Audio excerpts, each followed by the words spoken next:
మెదక్ జిల్లా చిలప్చేడ్ మండల కేంద్రంలో కాంగ్రెస్ పార్టీ మండల అధ్యక్షులు నారాయణరెడ్డి మీడియా సమావేశం నిర్వహించారు. ఈ సందర్భంగా మాట్లాడుతూ నూతన రేషన్ కార్డుల పంపిణీ కార్యక్రమంలో ఎమ్మెల్యే సునీతారెడ్డి చేసిన వ్యాఖ్యలను ఖండిస్తున్నామని, గత ప్రభుత్వం చేయలేని పనులు ఈ ప్రభుత్వం చేస్తుందని, అలాగే 80% రుణమాఫీ జరిగిందన్నారు. ఈ సందర్భంగానే నర్సాపూర్ కాంగ్రెస్ పార్టీ ఇన్ఛార్జ్ ఆవుల రాజిరెడ్డి సీఎం రేవంత్ రెడ్డికి పాలాభిషేకం చేయడానికి చిలప్చేడ్ వచ్చారన్నారు. ఈ కార్యక్రమంలో కాంగ్రెస్ పార్టీ నాయకులు, కార్యకర్తలు పాల్గొన్నారు. వాళ్ళ పార్టీకి ఇచ్చినాకనే మన పార్టీకి తీసుకున్నాం, కానీ ఏదో ఒక్కదానికి ఇష్టం వచ్చినట్టు ముగ్గు వచ్చి వాళ్ళు కాంగ్రెస్ వాళ్ళే తీసుకుంటున్నారు. కాంగ్రెస్ నీ దగ్గర ఎట్లాంటి వర్కర్లు కార్యకర్తలు తయారైందంటే నీకు అనుభవం, నీ ఎంబడి నేను కూడా 25-26 సంవత్సరాలు తిరిగిన. నువ్వు చెప్పు, నిన్ను తిట్టిన వాళ్ళు ఎంబడే నువ్వు బలపరుస్తున్నావు అంటే నీకు ఎంత రాజకీయ అనుభవము, నువ్వు వేస్ట్గా పనిచేయవని నా అభిప్రాయం. నీ 25 ఏళ్ళ రాజకీయం కూడా నువ్వు వేస్టే. నువ్వు ఏం అర్థం చేసుకున్నావు? నిన్ను తిట్టిన వాళ్ళు నిన్ను ఇప్పటికి కూడా నీ పేరునే ముంచుతుంది. ఇప్పుడు ఏ విలేజ్లో నీ టీఆర్ఎస్ కార్యకర్తకు అడ్డుపడ్డారు, మా కాంగ్రెస్ కార్యకర్తను చూపెట్టుంది. ఏ విలేజ్లో కూడా మీకు అడ్డుపడ్డారు. పంచాయత్ సెక్రటరీలు ఏదైతే ఏ విధంగా అయితే ఇచ్చిరో ఆ విధంగానే ఇండ్లు ఇవ్వడం జరిగింది. ఏది మాఫీ అన్నారు. ఇప్పుడు చిల్చెట్ అనే ఒక ఉదాహరణ. ఒక వ్యక్తి ఇంత మొదలు కేసీఆర్ పీరియడ్లో మాఫీ అయితే మా విలేజ్లో గొర్రె సంఘాలు 106 గొర్రెల యూనిట్లు శాంక్షన్ అయినాయి. 106 యూనిట్లు నువ్వు పేరుకిస్తే నీ కేసీఆర్ ఎట్లా మింగిండో నువ్వు ఇచ్చిన వ్యక్తులు కూడా అదే విధంగా మింగి నువ్వు ఏమి ఉపయోగం వచ్చింది? రెండు విధాల 30,000 కట్టించుకుంటే 1,00,000 రూపాయలు ఇచ్చి గోళ్ళు లేవు, దుడ్డు లేవు, పాలు లేవు. నువ్వు తేవమంటే నీవు ఏది చూపెట్టు. ఇప్పుడు మా విలేజ్లో 106 యూనిట్లకు 106 2 మాటలు వచ్చింది. 106కు 212 మందికి వచ్చింది. 2 మాటలు ఇచ్చినావు. 2 మాటలు ఇస్తే అవి 6 తప్పించి వేరే వ్యక్తుల దగ్గర గోళ్ళు లేవు, దుడ్డు లేవు, పాలు లేవు.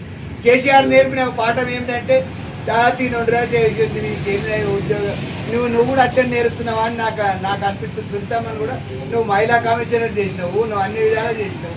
నీకు అనుభవం ఎట్లుండాలి? కలెక్టర్ కూడా పార్షియాలిటీ చూపెడుతున్నాడు అని నీ నోటికి ఎట్లా వచ్చింది? ఇప్పుడు విశ్వాంబర్ పంతులు చెప్పినట్టు నువ్వు ఏడ మాట్లాడాలి, అసెంబ్లీలో మాట్లాడి ఇగో ఇట్లా చేస్తున్నారు తాలూకాల ఇట్లా ఈ విధంగానే ఎత్తి చూపెట్టి దాన్ని ప్రశ్నించినామంటే అర్థమేమున్నది? మంచి కలెక్టర్ జాబ్ చేసి ఉద్యోగం అందరిని ఒకేతో చూసే కలెక్టర్ను నువ్వు ఇట్లా మాట్లాడితే ఆయన జిల్లాకు కింగు, నువ్వు మా కాళీ తాలూకు నర్సాపూర్ కింగ్ కావచ్చు, కానీ ఆయన జిల్లా కింగ్. రైతు బంధు నిన్న కలెక్టర్ గారు చెప్పారు. ఎప్పుడు కూడా కలెక్టర్ గారు చాలా బాగా పత్రిక కంటే ఎక్కువ కూడా బాగా చెప్పాడు, చాలా బాగా చెప్పాడు ప్రభుత్వ కార్యక్రమాలు. నిన్న ఎమ్మెల్యే గారు అప్పుల మాఫీ 35 నుంచి 40% కూడా మాఫీ కాలేదని ఒక ఆరోపణ చేశారు.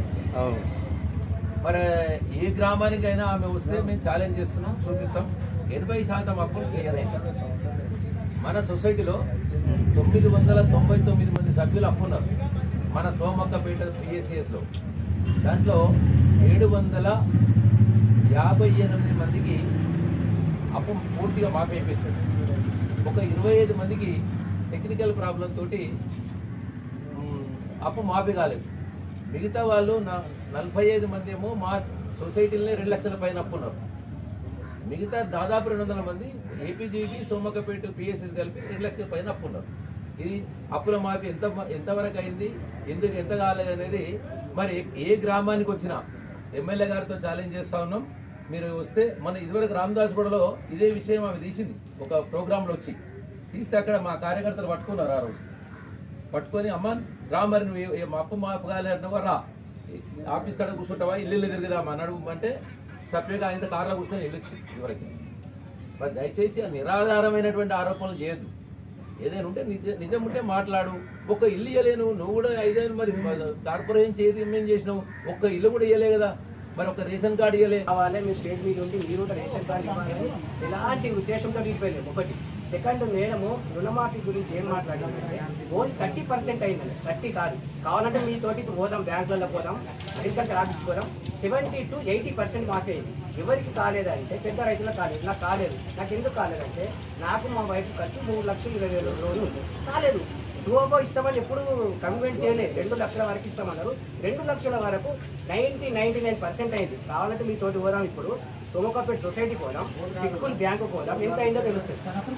రెండోది ఇండ్ల విషయంలో ఏంటంటే ఎవరు గుడిసెలుండి ఎవరికి ఉంటే వాళ్ళకి ఇవ్వమన్నాం. ఎగ్జాంపుల్ మా దగ్గర ఎంగన్న దశరథ బీజేపీ మాజీ మండల అధ్యక్షుడు ఆయనకి ఇల్లు వచ్చింది, నిన్న ముగ్గు వచ్చిండు. మేము మొత్తం మా అడగండి ముగ్గు వచ్చి నడుస్తుంది, ఎవరికి ఆపమనలేము. వాటిలో ఖచ్చితంగా ఎవ్వరు లేని వాళ్ళు ఉంటే వాళ్ళకి ఇవ్వమన్నాం ఇందు అంతే. రేషన్ కార్డు ఉంటే ఎవరికి